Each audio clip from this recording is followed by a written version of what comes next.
Salut les petits potes à la compote, c'est votre copine Miley qui vous parle. Bienvenue sur le 6e épisode de mon podcast Made in My Mind. Ici, on fait la révolution par la tendresse. Made in My Mind, c'est quoi? Une collection de souvenirs, d'aventures, de pleurs, de rires, de rencontres et d'amour. Ici, je vous partage des fragments de conversations avec mes proches ou avec des inconnus, fruits de rencontres hasardeuses et de spontanéité. Aujourd'hui, je vous partage un épisode en 2 parties. La longueur peut être intimidante, mais j'aimerais vous rassurer en vous disant qu'ici, votre copine Miley vous invite dans des conversations entre amis. Ambiance salon de thé, vous nous rejoignez quand vous voulez. Vous pouvez mettre pause et revenir plus tard. Nos petites voix sont posées là, elles vous attendent et vous accompagnent tranquillement dans votre petite journée. L'invitée du jour est ma chère amie Manon. Manon, c'est un sacré personnage. C'est surtout une meuf hyper badass avec un parcours super atypique et inspirant. De l'école du Louvre à son CAP ébénisterie dans le Morvan, rejoignez-nous pour découvrir ses péripéties. Coucou. Coucou. Salut. Alors bienvenue sur le podcast Made in My Mind. Merci à toi de me recevoir. Oui, ça faisait longtemps qu'on avait parlé de cet épisode et qu'on avait envie de l'enregistrer ensemble. Et du coup, avant de commencer, j'aimerais te laisser te présenter. Tu peux le faire de la façon dont tu veux. Tu peux commencer par ton prénom. Tu n'es pas obligé de parler de ton prénom. Tu te présentes comme tu en as envie. D'accord. Eh bien, c'est pas un exercice facile de se présenter, je pense. Je m'appelle Manon. Voilà, j'ai 23 ans. Et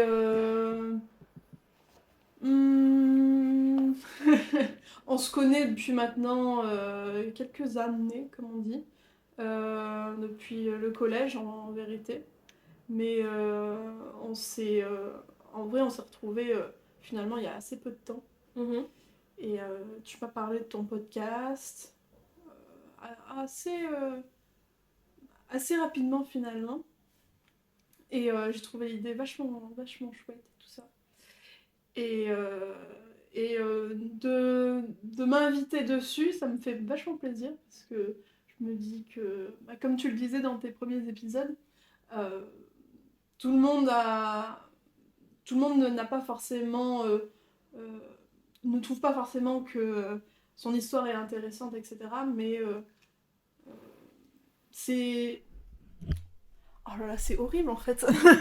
Pourquoi c'est horrible? De parler en étant enregistré, on fait attention à ce qu'on dit et à la façon dont on le dit. Et c'est vrai, comme disait Camille, qu'on a l'impression de mal formuler ces phrases.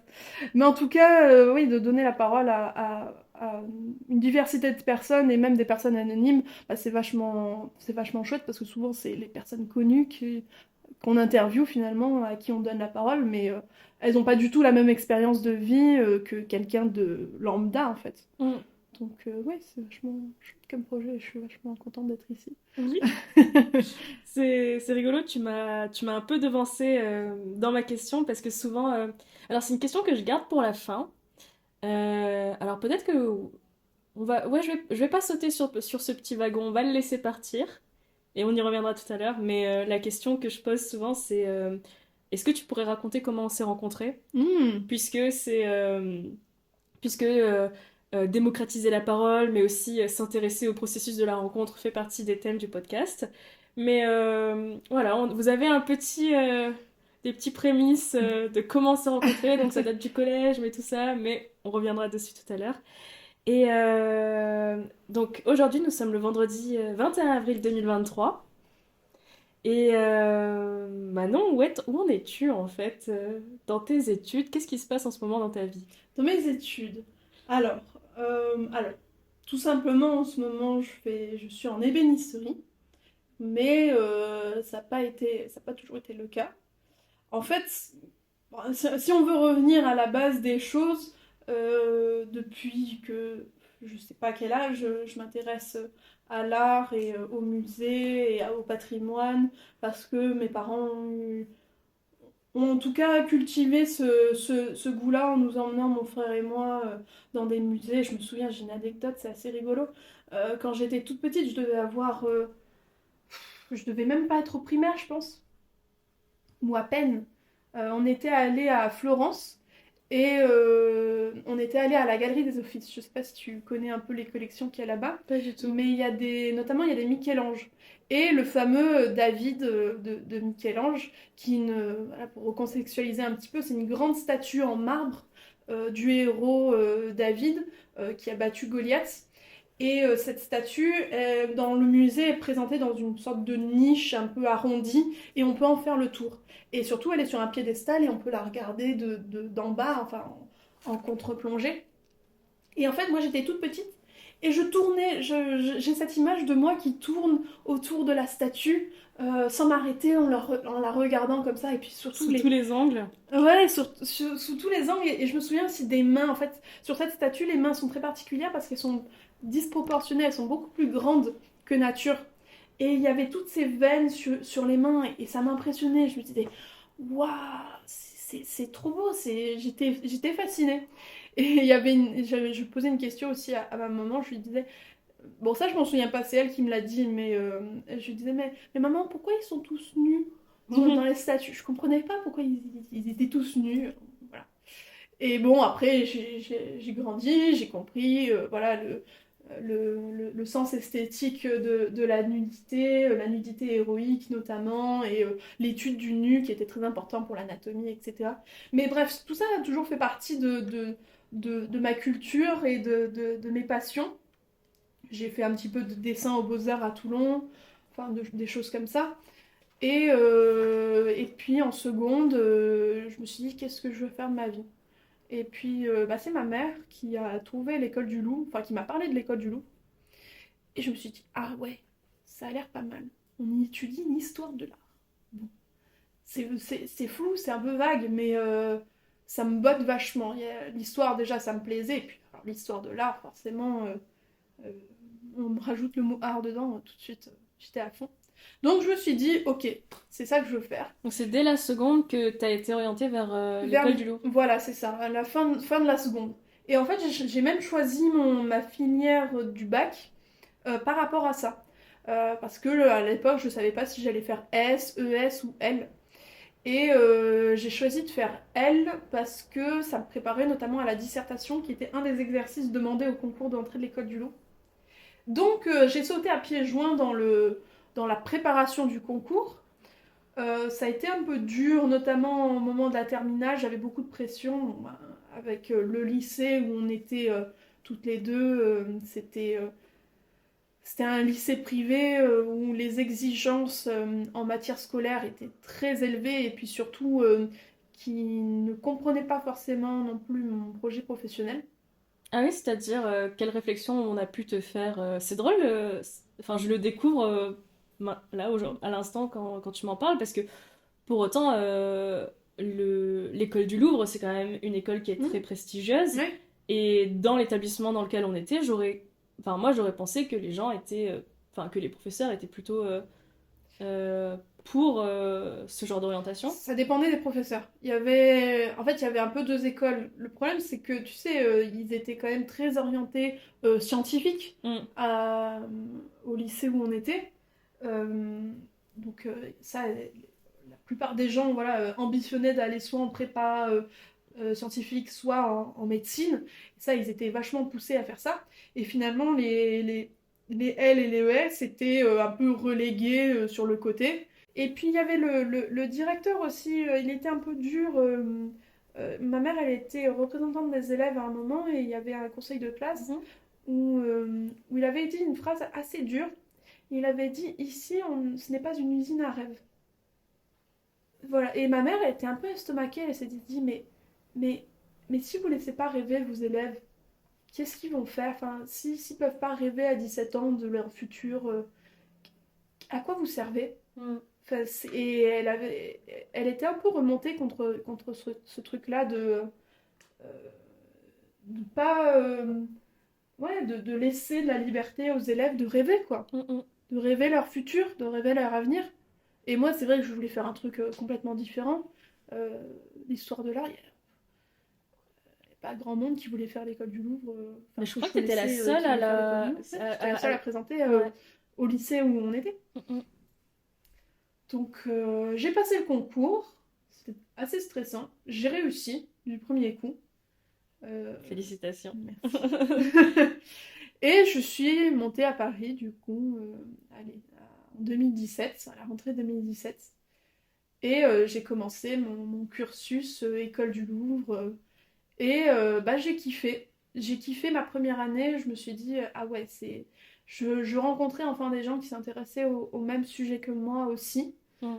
J'ai découvert l'archéologie qui n'était pas forcément... Parce que la première année de l'école du Louvre, c'est essentiellement de l'archéologie qu'on fait. Archéologie grecque, archéologie égyptienne, archéologie romaine, archéologie nationale. Il y a aussi de l'Inde, de la Chine et du Japon. Enfin, voilà, on étudie tous les continents, toutes les époques. Voilà, c'est vachement complet. Voilà, c'est... Finalement, ouais, c'est un peu accoucher de soi-même. J'ai un peu accouché de moi-même à ce moment-là. Parce que j'ai toujours été comme ça. Bon, je suis lion, je sais pas si tout le monde croit en l'astrologie, mais enfin bon. C'est un peu un signe solaire, voilà, qui est fier, qui a pas peur de dire tout haut ce qu'il pense, enfin ce que les gens pensent. Voilà, qui entreprend, qui est extravertie. Et j'étais extravertie quand j'étais petite. Et je crois que l'école, le collège, surtout le collège et le lycée, m'ont un petit peu... comment dire Terni, ouais, c'est ça. C'est du coup, je rebondis, c'est une des raisons pour laquelle on avait pensé à faire cet épisode, toi et moi, parce que comme tu l'as dit, nous on se connaît depuis le collège et j'ai toujours eu énormément d'affection pour toi et je pense que c'était mutuel, on s'appréciait beaucoup. Ouais. Tout en ayant des relations un peu timorées parce qu'on se voyait pas tant que ça, on n'était pas dans les mêmes cercles d'amis, mais on était amis. Oui, c'est vrai. Et moi, ce qui m'a toujours touchée, et je te l'ai dit plusieurs fois à chaque fois qu'on s'est revus, c'était... pour moi, tu représentais la plus belle revanche sur la vie que on pouvait avoir en tant que nous, jeunes adultes, vraiment de tourner une page. Parce que j'avais envie de t'interroger sur, déjà sur ton parcours, parce que l'école du Louvre, c'est quelque chose quand même d'assez atypique. Comme tu as dit, tu as été la seule à préparer ce concours et à l'avoir... bien sûr, si tu es la seule à le préparer, tu es la seule à l'avoir dans notre établissement, mais tu étais déjà la seule à préparer ce concours, que tu as eu haut la main. Mais tu vois, ton parcours et ce concours, cette entrée à l'école du Louvre,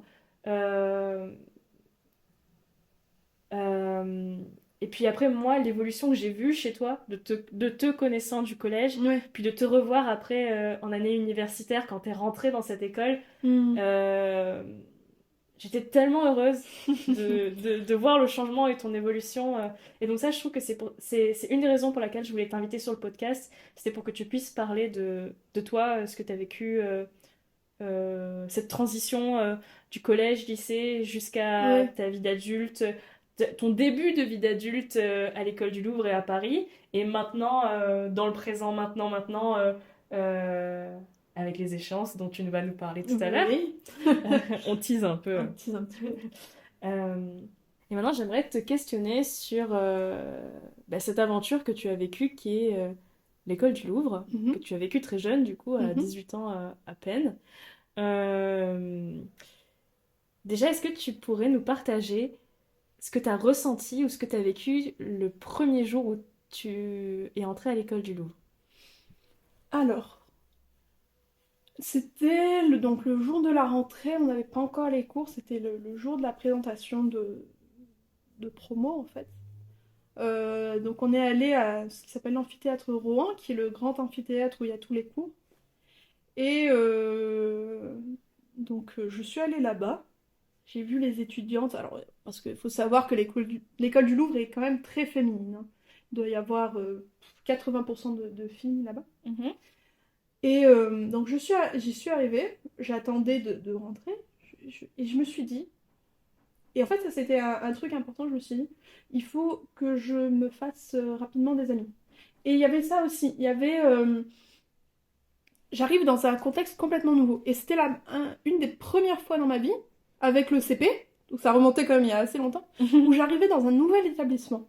Oui, c'est vrai. Et oui, parce que j'avais passé mon CP à ma terminale dans le même établissement. Donc j'avais ce nouveau truc-là de... J'arrive dans un nouvel établissement, personne se connaît. En plus, parce qu'on est la première année, donc personne se connaît. Il faut que je me fasse des potes. Il faut que je recommence quelque chose de nouveau. Il faut que je me réinvente un peu finalement. Bref. En tout cas, la première année, je me suis dit, mais c'est dingue parce que je fais ce que j'aime. J'étudie des... Ah bah, c'était, comme je te disais, c'était l'archéologie qui m'intéressait pas forcément au départ. Moi, je suis plutôt temps moderne, 17e, 18e, Renaissance, des choses comme ça. J'aime bien quand tu dis temps moderne et qu'on est à la Renaissance. Ouais, mais en fait, les temps modernes, c'est ce qui succède au Moyen-Âge. C'est à partir de la Renaissance. C'est ce qu'on appelle les temps modernes. Et, et... Bref, j'ai découvert l'archéologie, tout ça. On avait les cours dans les musées, parce que c'est ça aussi la particularité de l'école du Louvre. C'est qu'on va dans les musées, on va au Louvre, on va à Orsay, on va dans plein de musées différents parisiens, ou de la région parisienne. On s'assoit devant une œuvre et on va l'étudier. Et on dit, ah, regardez, il y a ça. Et ben, on peut s'approcher, regarder en détail, tourner autour. Tu vois, et ça, c'est dingue quand même. Le luxe que ta salle de classe soit un musée. Exactement. Un musée en plus mondialement reconnu. Exactement. Et ça, c'était dingue. C'est une des seules écoles... Enfin, ouais, c'est la seule école en France d'histoire de l'art qui a des cours dans les musées, quoi. Et on en avait 3 fois par semaine. De 2 heures. Oui. C'était dingue. Et du coup, en fait, le Louvre, c'est comme si c'était ton campus, en fait. Ouais, bah de toute manière, l'école du Louvre est dans le Louvre. Voilà, donc... Oui, dans la plus grande des simplicités. Oui, voilà, sobrement. Oui. En fait, je sais pas si tu vois un peu à quoi ça ressemble, mais t'as 2 ailes qui partent... en gros, t'as le cœur du Louvre avec la pyramide et tout ça. Et puis t'as 2 ailes qui partent vers le jardin des Tuileries. Et t'as une aile qui longe Il y en a une qui longe la rue de Rivoli et l'autre qui longe la Seine. Et ben moi, c'est au bout de l'aile qui longe la Seine. Ça s'appelle l'aile de Flore. Voilà. Donc tu es littéralement dans le palais du Louvre. Voilà. Je pense que c'est le plus beau campus de France. Non, mais ça m'étonne pas. Non, mais honnêtement... et ça, c'est ce que me disait mon meilleur ami, qui donc était dans la même école que moi. Il faut s'en rendre compte tous les jours. Quand tu arrives, quand tu sors de l'école, il faut que tu te dises « Waouh, mais c'est magnifique !» Il faut pas s'en lasser. Et de toute manière, c'est difficile de s'en lasser. Mais il y a certaines personnes aigries qui s'en lassent. Mais on avait la chance d'étudier dans un des plus beaux campus du monde, quoi. Et de l'art en plus. Donc on avait la chance d'étudier dans le plus beau campus, le beau. Oui. Non mais... Vous étudiez le beau, oui, c'est ça. Voilà. Ouais. Et bah, c'est exceptionnel, quoi. C'est absolument exceptionnel. Et donc, j'étais heureuse de faire enfin ce qui me plaisait et de rencontrer des gens qui me ressemblaient. Et du coup, pour nos auditeuristes, est-ce que tu peux nous raconter qu'est-ce que c'est exactement? Donc, oui, tu t'en as parlé un petit peu, vous étudiez des œuvres, mais du coup, c'est quoi ton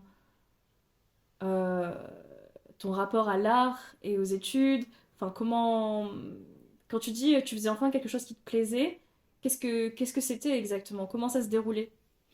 Alors, bah, pour être très factuel, on avait des cours de tronc commun qui, pendant les 3 années, on a étudié tous les continents, donc l'Europe, mais aussi l'Asie avec les pays indianisés, le Japon et la Chine.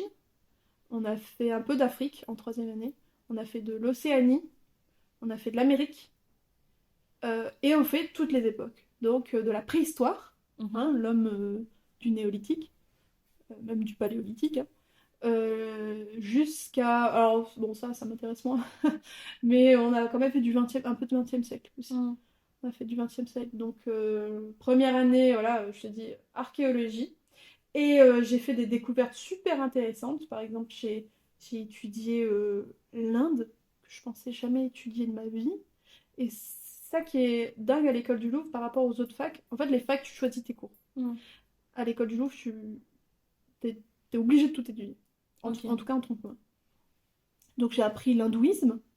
J'ai appris le panthéon hindou, qui était Shiva, qui était Vishnu, des choses comme ça, et ça m'a permis... Qui était le Bouddha, enfin on a étudié le bouddhisme aussi, tu vois. Donc j'ai appris qui était le Bouddha. euh, et ça m'a ouvert les yeux aussi sur une autre façon de penser. Ça a été au-delà de l'art. Ça a été un peu des cours de philo aussi. Euh, donc tu as des cours de tronc commun et tu as les cours ce qu'on appelle les cours de spécialité. Donc, tu as une trentaine de spécialités à l'école du Louvre, c'est de tout, hein, c'est vraiment tout. Tu as tous les domaines archéologiques, archéologie grecque, archéologie égyptienne, archéologie romaine, archéologie nationale, enfin, bref. Ensuite, tu as la peinture étrangère, la peinture française, tu as les cours de sculpture, tu as des cours d'architecture, tu as, pareil, l'Inde, tu peux étudier les arts industriels par exemple. Tu peux étudier les arts militaires aussi. Euh, Tu peux étudier la photographie, tu peux étudier le cinéma. Mais c'est quoi les arts militaires, par exemple? Par exemple, c'est étudier les armes. Tu vois, l'évolution, par exemple, je sais pas moi, du sabre au fil du temps. D'accord. Des choses comme ça. Mais en fait, on étudie la matière hein, à l'école du Louvre. C'est le côté matériel. On peut pas étudier, par exemple, une stratégie militaire. Oui. Si on peut l'étudier dans ce cours-là, si ça a un intérêt pour étudier un contexte, tu vois. Mais on s'intéresse toujours à l'objet, on en revient toujours à l'objet artistique. Et moi, j'avais choisi architecture, décor et ameublement des grandes demeures. Voilà, c'était l'intitulé du cours. Et le cours, en fait, le cours de spécialité s'articule en cycles. Ils appellent ça des cycles. Donc ça peut être des cycles de 1 an, des cycles de 2 ans, des cycles de 3 ans. Et en fait, ça ne suit pas du tout la scolarité des élèves. Tu peux arriver au milieu d'un cycle de 3 ans. Moi, c'est ce qui m'était arrivé. J'étais arrivée quand j'étais arrivée en première année. C'était la deuxième année d'un cycle de 2 ans sur Henri II et ses fils. Donc Renaissance, seconde moitié du XVIe siècle, etc., etc. Et après, ça avait enchaîné sur un cycle de 3 ans sur l'Angleterre du XVIe au XVIIIe siècle. Et dans ce cours-là, tu étudies alors l'architecture notamment donc des résidences, des châteaux, des palais, des hôtels particuliers, à la fois donc, dans l'architecture, dans la façon dont ils sont construits, le plan, la distribution, les façades, le jardin aussi, hein, l'implantation, tout ça. Leur décor, donc les portes, les moulures, je sais pas moi, ouais, tous les décors, et le mobilier qui est dedans. Donc les lits, les tables, les armoires, les dressoirs, les buffets, les choses comme ça, les chaises, les canapés, tout ça.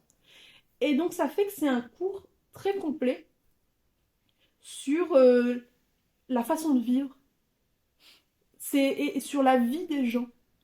Bon, évidemment, l'histoire de l'art, puis même l'histoire en général, si on a étudié un petit peu d'art populaire, art traditionnel, art populaire, mais ça s'intéresse surtout aux élites. Oui. Parce que c'est aussi les sources c'est important qu'on a. de le souligner. Non, mais voilà. C'est ça.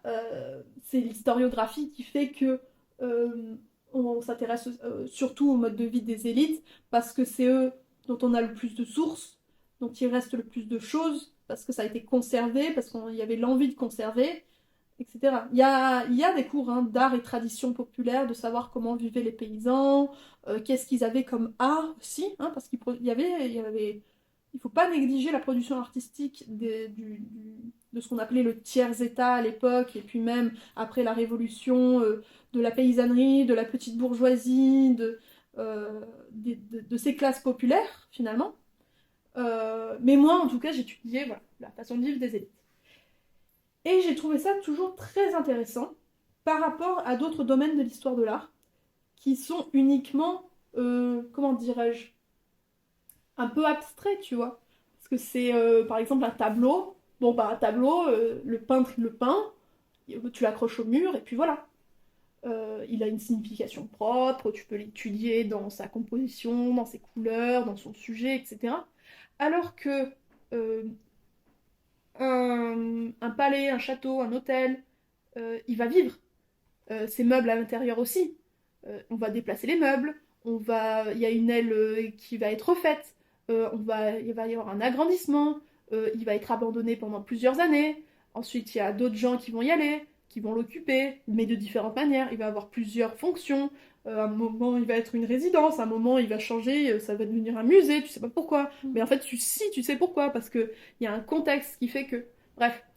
Et c'était ce truc-là un peu sociologique finalement. Oui, c'est que tu étudies pas seulement une œuvre d'art, tu étudies l'espace de vie en fait. Exactement. Voilà. Et c'est ça que je trouvais vachement intéressant. Parce que déjà, c'est vachement large. Tu fais à la fois de l'architecture et du mobilier, et un peu de peinture, hein, parce que la peinture, ça fait aussi partie du décor d'une résidence. Tout en faisant de la sociologie. Tout en faisant de la sociologie. Donc c'était vachement complet en fait. C'était une des spécialités que je trouvais la plus complète. Voilà. Et j'ai choisi ça. En fait, c'est pas facile non plus de choisir sa spécialité au début, parce que t'arrives en première année, on te demande directement de choisir ta spécialité. Bon, t'as genre 2 mois pour changer, mais moi j'avais décidé de pas changer. Est-ce qu'en général les gens trouvent du premier coup ou tu connais quand même beaucoup de gens qui se réorientent? Non, en général, ils sont assez contents de leur spécialité. Après, ce dont ils peuvent ne pas être contents, c'est la façon dont c'est noté. Ouais. Moi, j'étais pas contente du tout de la façon dont ma spé était notée, parce que c'était très dur. Il y a des spé qui étaient beaucoup plus... Bon, ça, ils le disent pas, mais ça se dit entre élèves. Voilà, va pas dans cette spé parce que t'arriveras pas à rentrer en master. Et moi, c'est ce que j'ai eu. Enfin, j'ai pas réussi à rentrer. Parce qu'il faut une note... il faut un 14 en fait pour rentrer en master. Il faut un 14 en spécialité pour rentrer en master. Et moi, j'ai pas eu le 14. Bon, finalement, pour moi, ça n'a pas été si grave que ça, parce que c'est pas ce que je voulais faire. Mais ouais, ça peut... Mais non, en tout cas, c'est toujours intéressant. De toute manière, tous les cours sont intéressants. Donc c'est pas tellement ça le problème. Et puis, il y en a beaucoup aussi qui viennent à l'école du Louvre en sachant ce qu'ils voulaient faire. Par exemple, j'ai une amie qui est rentrée à l'école du Louvre et elle a fait spé Afrique. Parce qu'elle voulait faire Afrique. Elle voulait étudier l'Afrique. C'était son dada. C'était son truc depuis très jeune. Elle voulait étudier les arts de l'Afrique. Elle avait été allée en Afrique plusieurs fois, etc. Et après, elle a fait des stages au Bénin. Enfin, tu vois, c'était vraiment sa came. Et du coup, elle a pas hésité, en fait. Elle a pas du tout hésité. Mais toi, t'es quand même arrivé en première année où tu savais pas. Non, je savais pas. J'avais un petit peu... Si, j'avais eu des échos. Je connaissais du coup cette spé-là. L'aspect architecture, décor et ameublement des grandes demeures. Mais à un moment, je m'étais dit, ah, si je faisais art de la mode, par exemple, tu vois, ça peut être sympa. Ou art de l'Asie, parce que j'avais étudié le chinois, donc je me disais, oh, ça peut être sympa de faire art de l'Asie, tu vois. Euh, mais voilà, j'ai réfléchi un peu et je me suis dit, bah, en fait, ça va être le plus complet de faire ça. Et puis, tu vois, moi, je suis arrivée à l'école du Louvre, je voulais étudier Louis XIV, Versailles, et des trucs comme ça, tu vois, parce que c'était ma came, ce truc-là. Enfin, en fait, depuis longtemps, j'aimais les châteaux. J'aimais visiter des châteaux, entendre des parquets qui craquent, sentir la cire dans une vieille bâtisse, tu vois. Donc finalement, c'est pas un hasard non plus, je pense que si j'ai fait ça. Et ça s'est révélé assez être un bon choix, vu la suite qu'a pris mes études. Parce que quand je suis arrivée à l'école du Louvre, du coup, je savais pas ce que je voulais faire. Je savais que je voulais étudier l'histoire de l'art, ça me plaisait, tout ça. Mais après, en métier, bon, l'histoire de l'art, qu'est-ce que tu peux faire comme En fait, métier? souvent, on pense au premier truc qu'on pense dans l'histoire de l'art, on pense au musée, conservateur et tout. Oui, c'est On n'a ça. pas trop. De toute façon, c'est pas un truc qu'on connaît trop. La plupart des gens qui arrivent à l'école du Louvre, ils ont comme envie d'être conservateurs. C'est un peu le Saint Graal, tu vois, tu rentres à l'école du Louvre pour être conservateur. Moi, pas tellement. Je suis rentrée à l'école du Louvre, j'avais pas forcément envie d'être conservateur. Enfin, conservatrice, bref. Et mais j'avais déjà ce truc-là dans la tête, un petit peu. Je sais Je sais pas pourquoi je sais plus d'où ça vient. Mais en première année, je me disais déjà, ah, la restauration, c'est sympa. Mm. Ça peut être cool. Bon, je sais pas. Je vais voir. J'ai encore 3 ans, tu vois. Bon. Puis, bon, je continue mon petit bonhomme de chemin, tout ça. J'arrive en troisième année. Et puis, je rencontre un monsieur. Mhm.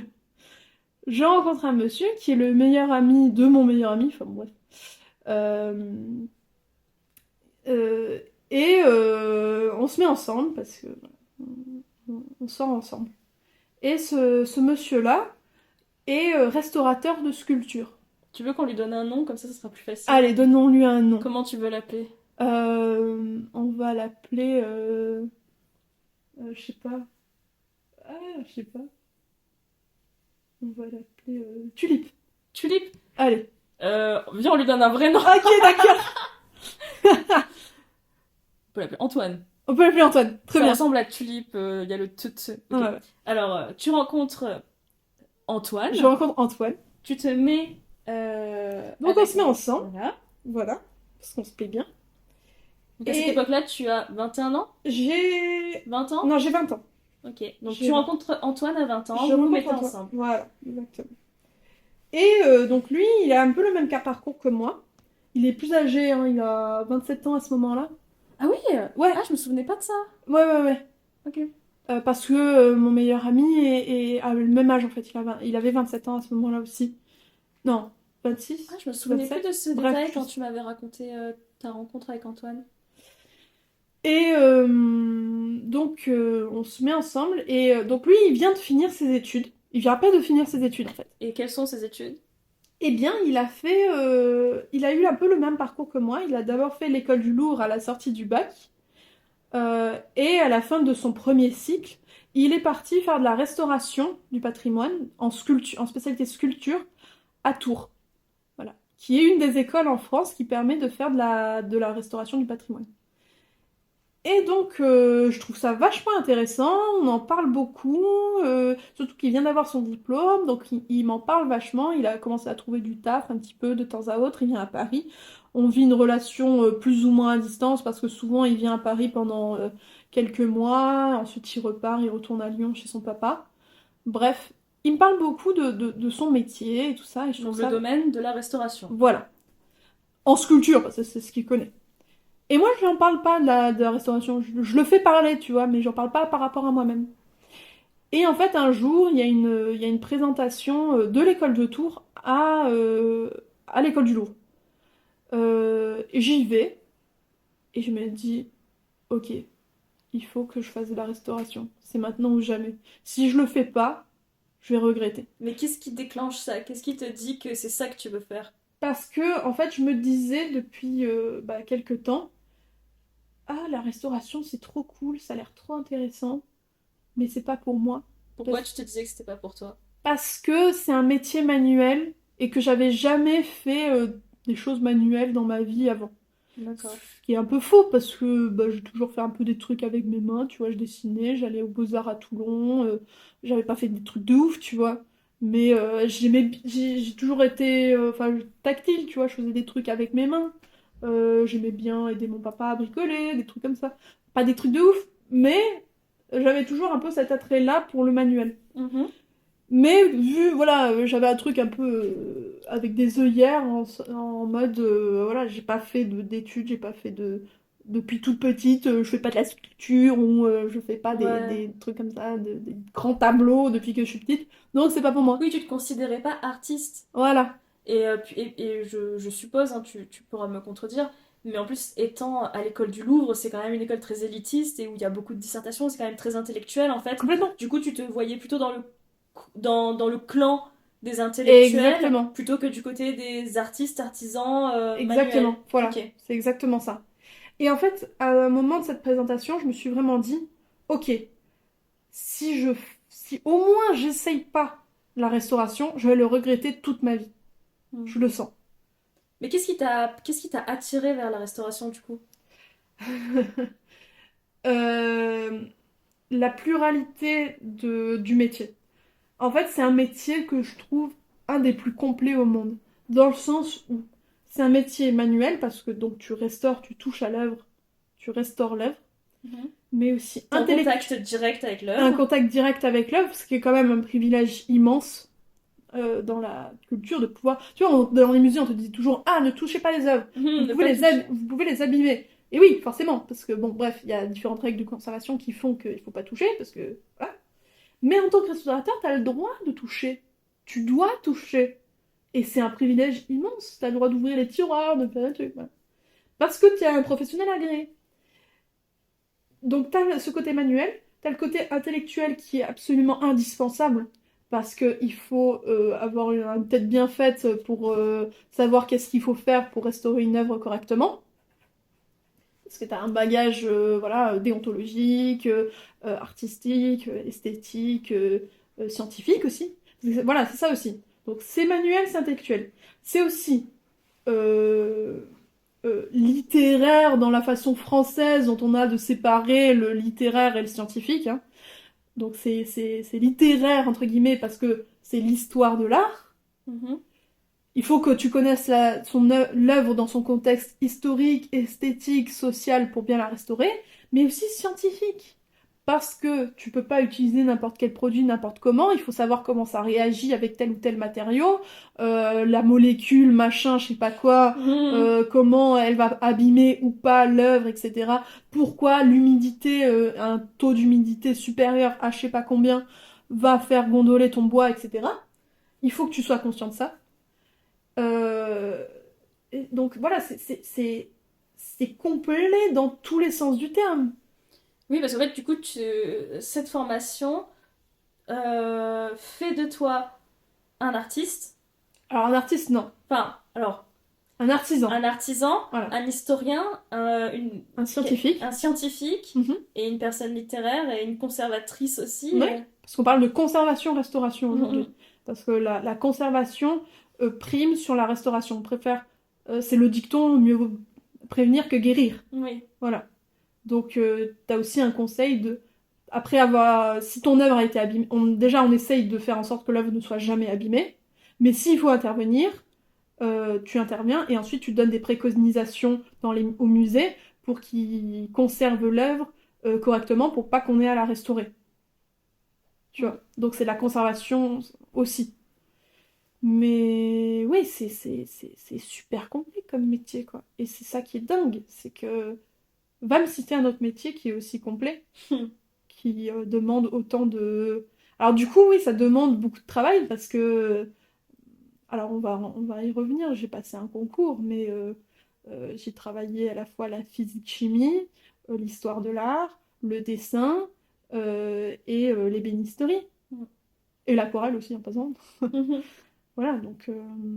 Parce que du coup, concrètement, maintenant, si on peut le partager avec les auditoristes, qu'est-ce que tu fais? Donc, t'as eu un bac littéraire, tu fais tes 3 années à l'école du Louvre, Plus une quatrième année un peu blanche. voilà. Tu choisis, grâce à cette conférence, enfin cette rencontre, tu te diriges vers la restauration. Voilà. T'en as parlé un peu en filigrane, et donc tu fais de la restauration de quoi, toi, exactement? Restauration du mobilier. Du mobilier. Voilà. Alors, ça a été aussi un choix un peu compliqué parce que donc Antoine faisait la restauration de la sculpture. Et donc, tu as un choix à faire. En fait, tu as différents restaurateurs. Tu as des restaurateurs en peinture, en sculpture, mais aussi en art du feu avec la céramique et le métal. Tu as des conservateurs en art graphique. Tu as des restaurateurs de photographie. Et tu as les restaurateurs de mobilier. Et donc moi, je savais pas trop, alors je me disais, la céramique, ça peut être chouette. La sculpture aussi, c'est bien. Le métal, pourquoi pas. Et puis le mobilier. Et le mobilier, en fait, c'était... Finalement, ça s'est imposé un peu comme un choix logique. Bon, déjà, j'ai fait architecture, décor et ameublement des grandes demeures, donc on a fait beaucoup de mobilier. Il y avait un écho. Voilà, il y avait déjà un écho. Et dans la famille, en fait... moi, mon grand-père maternel que j'ai jamais connu, a voulu faire de l'ébénisterie. Mais il a jamais pu. Il est devenu prothésiste dentaire. Et du coup, en fait, il a continué quand même à faire des meubles qu'on a encore, hein, qu'on a encore à la maison. Et je pense qu'il serait vachement content de savoir que sa petite fille fait de l'ébénisterie aujourd'hui. Et bah, je pense beaucoup, je pense souvent à lui. Et, tu vois, comme je te disais la dernière fois, j'ai même un tatouage qui me relie à lui. Donc ouais, finalement, c'est ancré en moi. Et je m'en suis rendu compte, voilà, l'année dernière, encore cette année, je me suis rendu compte que j'étais sur la bonne voie. Vous venez d'écouter la première partie de l'épisode 6 du podcast Made in My Mind. N'hésitez pas à sauter sur le prochain épisode pour rattraper la suite de notre conversation. Et c'est bien parce que son parcours envoie du lourd qu'on a été obligé de tourner 2 épisodes. Vous trouverez le lien et les informations importantes dans la barre de description. Si cette première partie vous a plu, n'hésitez pas à la partager à vos proches et sur les réseaux. Vous pouvez aussi nous mettre 5 étoiles ou un like sur votre plateforme d'écoute. Et nous retrouver sur Instagram. La bande-son originale a été composée par Thomas De Fuentes et ce logo haut en couleur est l'œuvre de ma meilleure amie Sophie Marin-Cudrazi. Si vous souhaitez participer au podcast, vous pouvez m'écrire sur mon adresse mail madeinmymai.podcast@gmail.com. On se retrouve tout de suite dans la seconde partie. Des bisous!